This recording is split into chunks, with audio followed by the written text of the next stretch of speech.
Hey guys, welcome back to Let's Build a Village number 5, Lord's Manor. Now, it's been a long time since we've been back to our kingdom and our village and our world, so I'm going to give you a quick rundown, a quick refresher on what we've built so far. You see Dragonskull Mountain there, and this here is the Enchanted Forest. This came about because comments were made, which I agreed with, that said we needed a buffer zone, a kind of wall between the kingdom and Dragonskull Mountain because it was too close, and I agreed with you, and I threw up that forest. Coming across here, you see the docks, Peculiar's Revenge, our ship, warehouses, the slums, and the barracks with the training ground outside the front of the kingdom.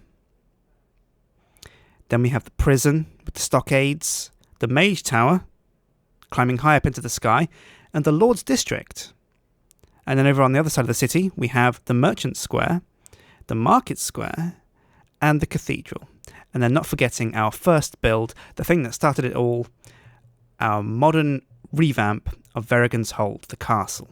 Now, we finished the kingdom, and we came over here to start building a village, where we started on a village hall, a farm, a sawmill, and a windmill. But what we're going to do now, is build a large kind of manor house for the lord of the village to kind of lord it up. So, here we go.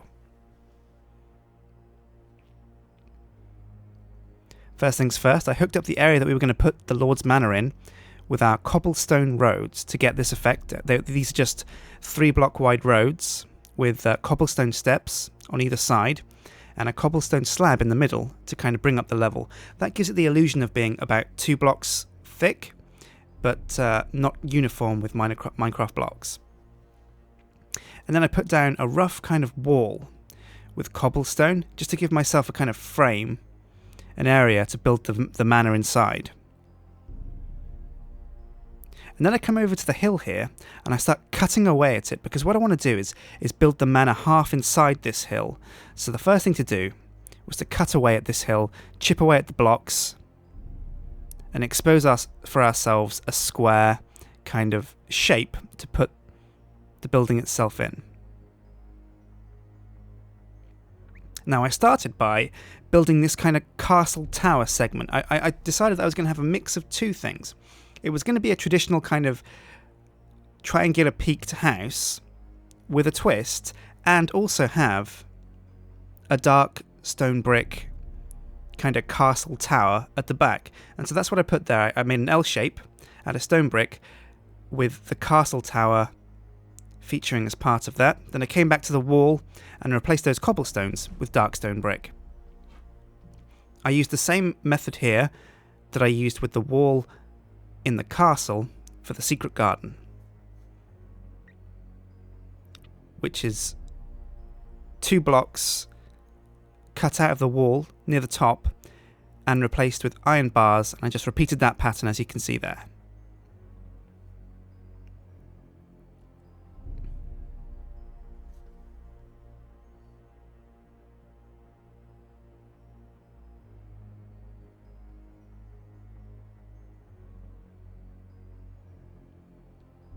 So when I was done with the wall, I came back round to start again on our manor house. And the first thing I wanted to do is build up the castle tower itself. Now, this was going to be a circular thing, but square fit the building better. So what I did was I mapped out the size so that we'd have an odd number of bricks at the top so that the crenellations would look right.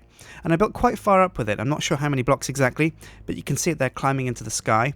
And then once I was happy with the height, I came back to the walls on the main house and brought them up about halfway to the height of the castle tower, and began here with nether brick steps and blocks to build our traditional peaked roofs. Now, we've seen a lot of these, and we've gotten very good at building them, but they take a lot of time to put up.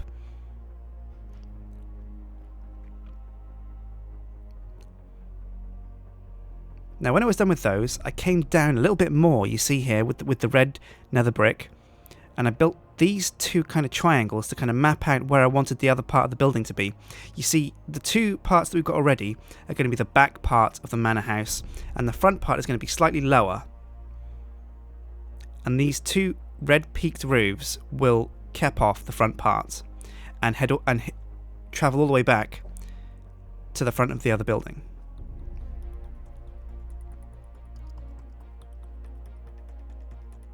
Now when you try something adventurous and different like this, it can be really easy to forget what you're doing and get slightly confused, forget symmetry, and make incorrect calculations. So don't be disheartened if you make a big mistake and you put your roof in the wrong place and you have to come back and adjust everything by 1 square, because at the end of the day it's worth it. When you come back and when you do make these changes, you'll be happy that it's fixed and it's not kind of higgledy-piggledy and you haven't left it half-arsed, so to speak.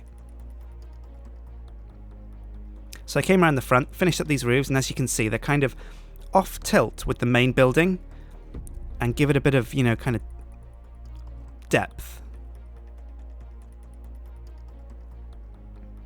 So then it was time to fill in the framework with lighter stone bricks.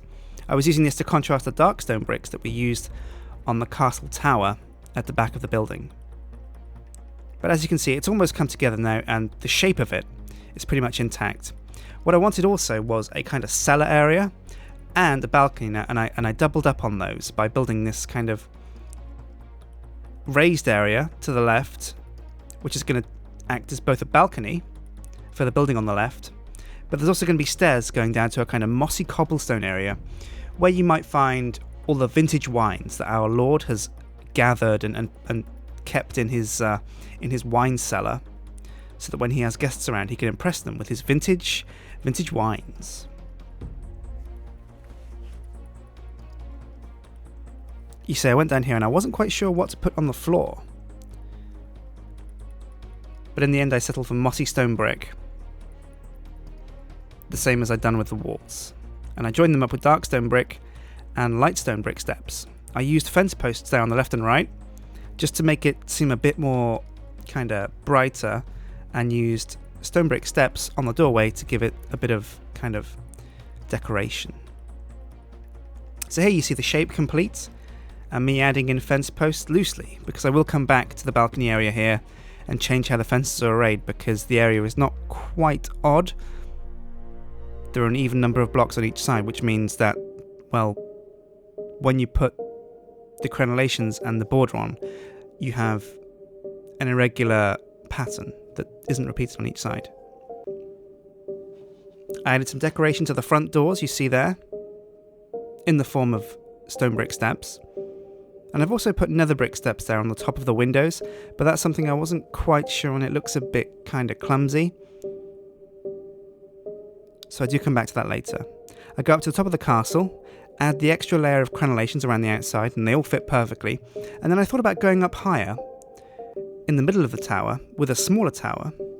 But when I finished building this, it just didn't quite feel right. I took a look at it from each side, and then I thought, you know what, screw it. I came back and I smashed it all down, because it just didn't feel right. And then it was time to link up the road to a square in front of the manor house and the doorways themselves. I used the red nether brick here to count the size of the square, and then when I got everything symmetrical, I started to put in the cobblestone steps and the cobblestone half blocks to make my square, and added this dark stone brick section in the middle as a placeholder for what will be the kind of figure piece fountain statue thing, the focus of the square. Then I came to the inside of the house, and as you can see I haven't quite finished this wall, which gives you the perfect opportunity to watch me put down these dark wood blocks as a floor for our manor house, and then replacing the dirt at the side and the back with stone brick. And then, like I said, I came back to the balcony area, neatened this up. I changed a few things around and switched out those bricks there with stone brick steps, added a lot more fences and put a floor in outside the front to link it up to our cobblestone road. Now when I was done with that, it was time to think about another thing that a lord's manor needs, something that we haven't added yet, a stables. Now with the stables I wanted it to be mostly wood. The house itself is a very rich kind of structure with dark stone brick, light stone brick, but with the stables what I wanted was wooden steps as a roof, and I wanted walls that were made mostly of wooden fence posts. I added a double peak roof, as you can see here. Did the usual thing with the wooden steps, as you can see there, keeping the pattern. And then I put a gravel floor here, so the horses have something, to stomp their hooves on.